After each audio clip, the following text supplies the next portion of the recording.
राधे राधे दोस्तों, आज के वीडियो में मैं बात करने वाली हूँ हरितालिका तीज व्रत की। अभी हरियाली तीज निकल के गई है। अब मैं हरितालिका तीज की बात करने वाली हूँ क्योंकि मैंने एक शॉर्ट वीडियो डाला था, उस पे मैंने हरितालिका तीज के बारे में बताया था और बहुत सारे लोगों ने उस पर कमेंट किया कि आप गलत बता रही हैं, वो जो तीज है वो जुलाई में होती है, आप अगस्त में बता रहे हो। तो मैं बता दूं उन सभी को, हरियाली तीज अलग होती है जो जुलाई के महीने में होती है, जो अभी निकल के गई है। अब आएगी हरितालिका तीज, जिसे तीजा के नाम से भी जाना जाता है। बहुत सारे लोगों के यहाँ इसे तीजा कहा जाता है। तो जो तीजा का व्रत होता है बहुत ज़्यादा कठिन होता है और जो भी सुहागन बहनें हैं उन सभी को इस व्रत को करना होता है। इसके साथ ही साथ जिसकी इसी वर्ष नई नई शादी हुई है, ऐसी बहनें भी इसी वर्ष व्रत उठा सकती हैं। और कई बार कई कारणों के चक्कर में हम व्रत नहीं उठा पाते हैं, शादी को 1-2 साल हो जाता है, तो ऐसी बहनें भी इस वर्ष व्रत जो है वो उठा सकती हैं। क्योंकि इस वर्ष किसी भी प्रकार का कोई भी खरमास, मलमास या अधिक मास इत्यादि जो है वो नहीं है। अगले साल आने वाले जो अधिक मास है या खरमास है तब आपको उठाने में दिक्कत हो सकती है। तो ऐसे में आप इस व्रत को धारण कर सकती हैं, चाहे इसी वर्ष शादी हुई है तब भी कर सकती हैं, या आप पहले से जो व्रत है वो नहीं कर पा रही हैं, शादी को 2-4 साल हो गए हैं, यानी कि बच्चे इत्यादि जो है वो भी हो गए हैं, लेकिन व्रत नहीं उठा पाई हैं, तो अभी भी इस साल भी साल 2025 में जो व्रत है वो उठा सकती हैं। बहुत ज़्यादा शुभ होता है इस व्रत को करना। इस व्रत में जो माता पार्वती हैं उन्होंने भगवान भोलेनाथ को पाने के लिए कठिन तपस्या की थी। माता पार्वती ने बहुत तपस्या की थी, तब जाके कहीं महादेव जो है वो मिले थे और उन्होंने बालू के यानी कि रेत के जो शिवलिंग हैं वो बनाए थे और उन्हीं की पूरी रात जागरण करके विधि विधान से पूजन अर्चन जो है वो की थी। इसीलिए हरितालिका तीज व्रत में जो पार्थिव शिवलिंग है, रेत के या बालू के जो शिवलिंग है वो बनाए जाते हैं। 4 पहर की पूजा होती है और पूरी विधिवत रूप से सुबह के समय जो पार्थिव शिवलिंग है वो विसर्जन किए जाते हैं। दान पुण्य निकालने के बाद जो व्रत है उसका पारण किया जाता है।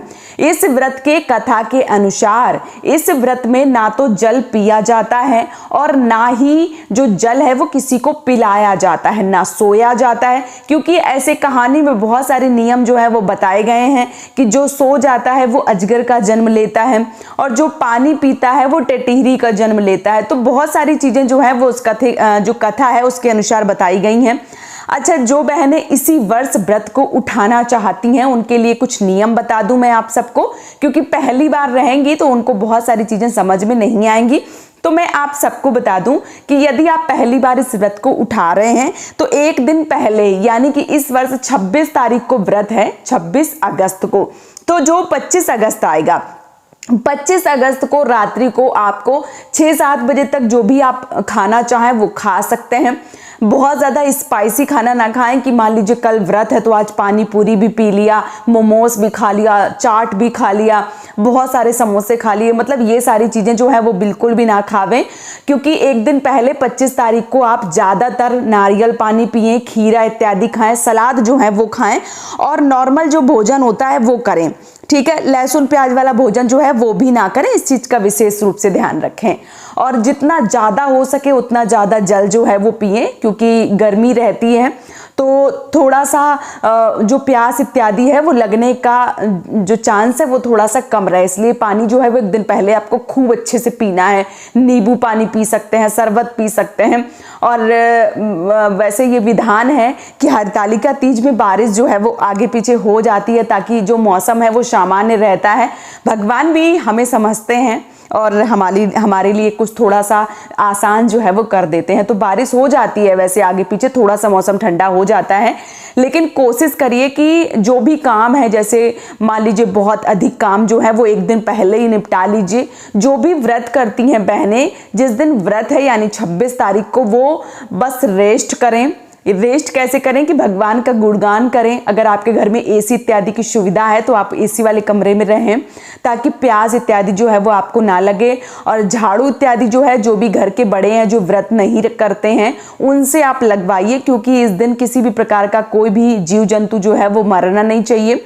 तो इस बात का भी ध्यान रखें और बहुत कोई भारी भरकम वाले जो काम है वो बिल्कुल भी ना करें, क्योंकि पूरा दिन हमें अपने शरीर को बचा के रखना होता है और कोई जीव जंतु ना मरे और जो हमारा व्रत है वो अच्छे से हो जाए। इसलिए इस व्रत में पहली बार अगर व्रत रख रही हैं तो नए वस्त्रों को धारण करें, ये ज़्यादा अच्छा है। और मायके के वस्त्र अगर आते हैं तो सबसे शुभ हैं। और यदि बहुत सारी बहनें हैं जिनके ये भी प्रश्न आते हैं कि दीदी मायके में स्थिति उतनी अच्छी नहीं है तो वहाँ से नहीं आ पाएंगे, तो क्या हम अपने पैसों से ले सकते हैं? तो हाँ, आप अपने स्वयं के पैसों से, ससुराल के पैसों से, पति के पैसों से भी अपना जो व्रत है वो पूरा कर सकती हैं। देखिए, जैसा हो जाए वैसा आपको करना चाहिए। बहुत सारा असमंजस की स्थिति जो है वो मन में मत लाइए। और इसके साथ ही साथ बहुत सारी बहनों के ये भी प्रश्न आएंगे कि दीदी नया ना पहन के शादी का जोड़ा पहन लूं, तो वो भी पहन सकते हैं। ठीक है, कोशिश करिए कि हरा पहने और अच्छा है, नहीं मिलते हैं लाल पीले नारंगी जो भी मिलते हैं वो पहन सकती हैं। ठीक है, ये बात आपकी क्लियर हो गई। आप बता दूं कि जो बहनें व्रत रख रही हैं, किसी के यहाँ सरगी खाने का नियम होता है, किसी के यहाँ नहीं होता है। जैसे यूपी के कुछ प्रांत, जैसे बनारस से उस तरफ, बनारस, बलिया, बिहार इत्यादि में सरगी खाने का चलन है। बनारस से आप इस तरफ को थोड़ा सा आएंगे, इलाहाबाद, झांसी, लखनऊ, कानपुर, तो यहाँ पे जो सरगी है वो खाने का नियम नहीं है। अभी नए नए सरगी जो है वो खाने लगे हैं, तो वो खा सकते हैं।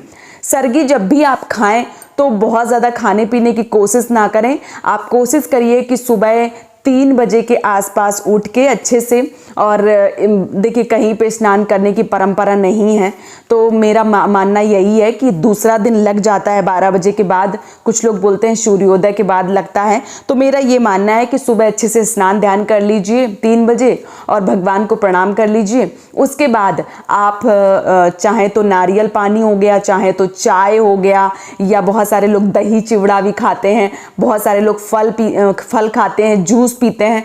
तो जो भी आपके घर की परंपरा है उस प्रकार से आप सरगी जो है वो खा सकते हैं। बहुत ज़्यादा ऐसी चीज़ें ना खाएं कि मान लीजिए कि भूख लगे, है ना, या प्यास लगे, तो ऐसी चीज़ें जो है वो बिल्कुल ना खाएं।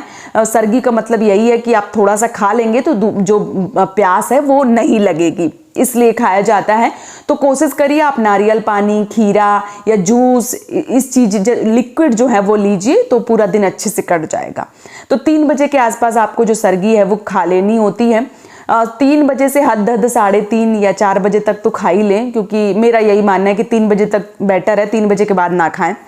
और सुबह खा लेंगे तो फिर व्रत का कोई मतलब जो है वो नहीं होगा। ठीक है, तो सरगी ले लें। उसके बाद इस व्रत को विधि विधान से करें अच्छे से। प्रदोष काल के समय अच्छे से पूजा पाठ किया जाता है, अच्छे से तैयार हुआ जाता है। अपने पति के लिए 16 श्रृंगार जो है वो किए जाते हैं।